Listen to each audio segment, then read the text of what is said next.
Let's take a look at adding, subtracting, and multiplying polynomials. First thing we're going to do is adding. If we let f of x be 2x cubed minus 5x squared plus 4, and h of x be 5x cubed minus 2x squared plus 5x minus 9, and we're asked to find f of x plus h of x, what it's asking us to do is to just add those two polynomials together. Well, what we have to do here is just combine like terms. So I'm going to combine my x cubes first. I have 2x cubes and I'm going to add 5x cubes. So that would give me 7x cubed. Then I'm going to go to my x squareds. I have negative 5x squareds and negative 2x squareds, so that would be negative 7x squareds when I combine those together. My 5x doesn't have anything from my front polynomial to combine with, so it's just going to stay a 5x. And then my 4 plus my negative 9 would give me a negative 5. So once I've added these polynomials together, in standard form I have 7x cubed minus 7x squared plus 5x minus 5. Subtracting polynomials is the exact same process, only we're going to be subtracting instead.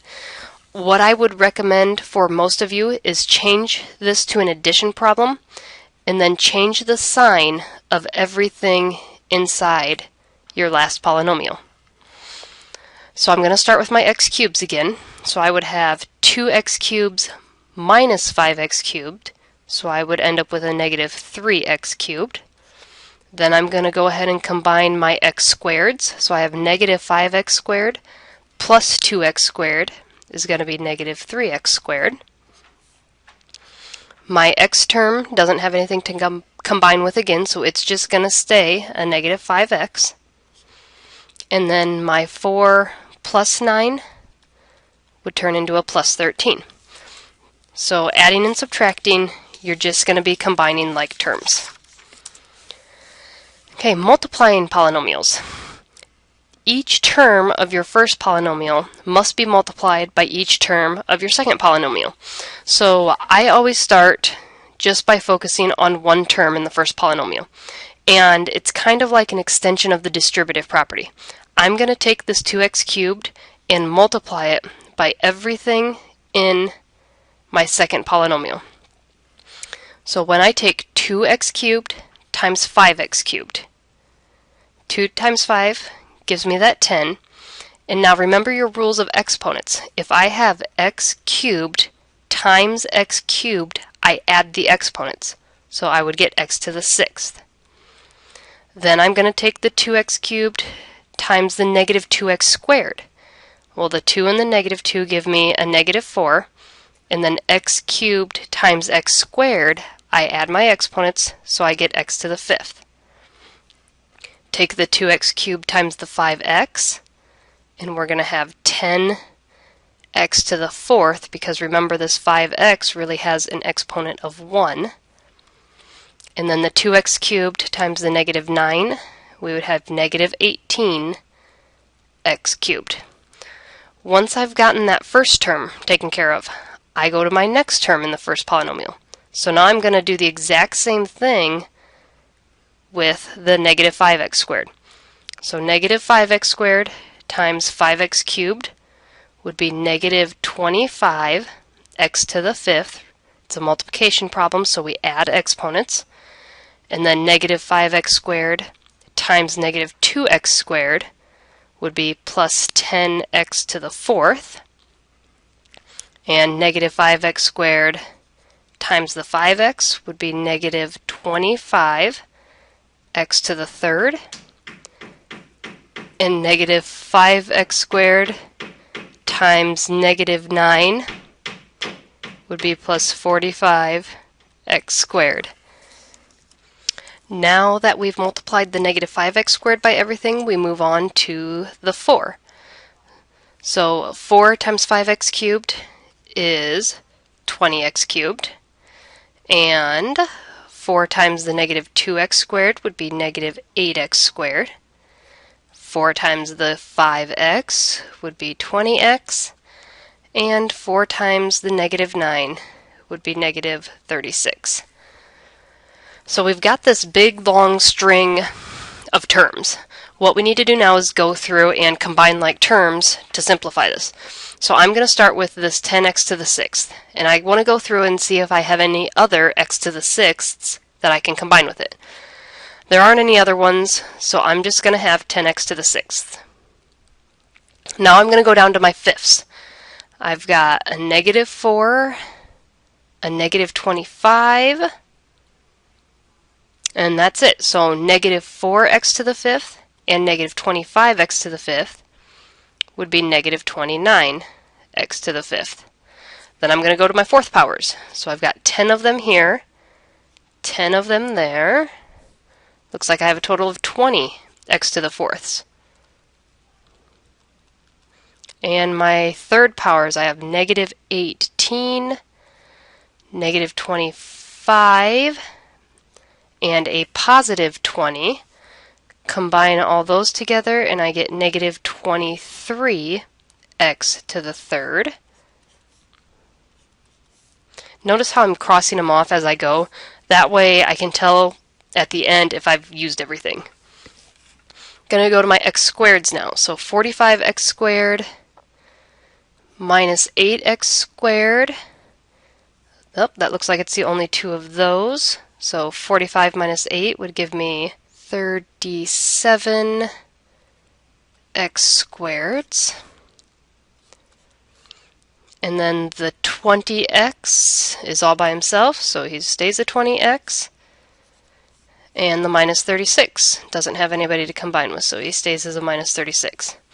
So my product is this whole polynomial. So when you multiply every term from your first polynomial, it gets multiplied by every term from your second polynomial. Now multiplying polynomials can get pretty tedious, so there are some shortcuts that we can use. If we have a plus b times a minus b, that's going to give us a squared minus b squared. Now you might recognize this from factoring. This is our difference of two squares right here. So if we have to do something like 3x plus 2 times 3x minus 2, well, I know it's going to turn out to be a squared minus b squared. So I would have 3x, that quantity squared, minus 2 squared, which would end up being 9x squared minus 4. So instead of having to go through the whole process, we could use that shortcut. Okay, we have square of a binomial also has a shortcut. So if I have a plus b squared or a minus b squared, I can follow this shortcut. An example would be 2x plus 7, that quantity squared. Well, I can use the shortcut and do 2x squared because my a is 2x, my b is 7, and then I would do plus 2 times the 2x times the 7, and then plus b squared. So 2x squared would give me 4x squared, plus 2 times 2 times 7 would give me 28, and we have that x in there yet, and then 7 squared would give me 49. So instead of having to go throughout the whole process of FOIL, I could use the shortcuts. Most useful ones, though, are probably the cube of a binomial, because foiling, it doesn't take that incredibly long, and you can use FOIL to do these first three problems, but a cube of a binomial gets a little bit more in depth. If I start out with something like 2x plus 5 quantity cubed, that really means I have 2x plus 5 times 2x plus 5 times 2x plus 5. Now in order to multiply this out, I would FOIL for the first two of them together and get 4x squared plus 20x plus 25, and then I would have to multiply that by 2x plus 5, doing the process we just learned where every term in the first gets multiplied by every term in the last. So it is doable, but if I know the shortcut, I can simplify multiplying this out. So if I do 2x plus 5 cubed and I use my shortcut right here, I know a is my 2x and b is my 5, so I would have 2x cubed plus 3 times 2x squared times 5 plus 3 times 2x times 5 squared plus 5 cubed. Now when I go back and actually simplify that out, my 2x cubed turns into 8x cubed. The 2x squared would turn into 4x squared.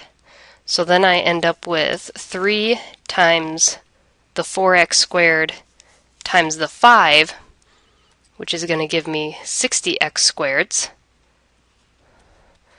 And then when I do the 3 times the 2x times the 5 squared, that's going to give me 150 x's. And the last one, when I do the 5 cubed, that's going to give me 125. So the answer, the final answer, is much quicker to come by if you can use these shortcuts. Okay, here's a practice. 2x plus 4 cubed. So go ahead and see if you can use the shortcut to get this one multiplied out. So pause the movie and then come back and check with what we've got. When you fill in the shortcut, a is our 2x and b is our 4, so you should end up with this expression on top when you plug in your values. And then when you simplify that out and multiply it all out, you should get 8x cubed plus 48x squared plus 96 plus 64. Okay, here's another practice one. I give you f of x and g of x at the top. Then it wants you to find these 3 different expressions: an addition, a subtraction, and a multiplication problem. So go ahead and pause the video and see what you come up with for each of these. The addition problems, I've marked the items that I combined with similar shapes. So this 2x cubed that's in a circle, I combined with the 4x cubed, and when I combined all the like terms, I ended up getting 6x cubed plus 5x squared plus 8x minus 12. Now for the subtraction problem, I changed it to a plus, and I changed the signs of everything inside that back set of parentheses. Again, I marked everything that I combined together with similar shapes.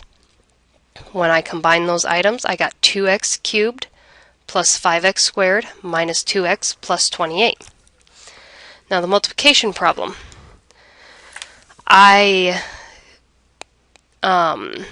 marked the terms that I got by using the 4x cubed and multiplying it by each one of those. I put all those terms in red.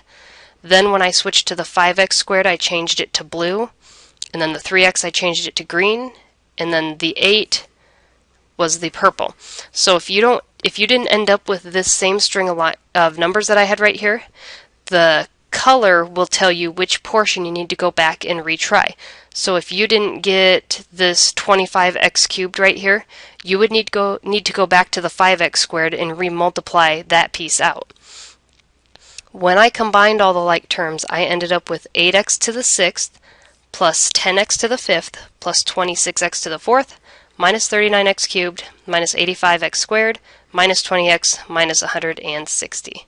So that one again turned out to be a pretty long string of terms.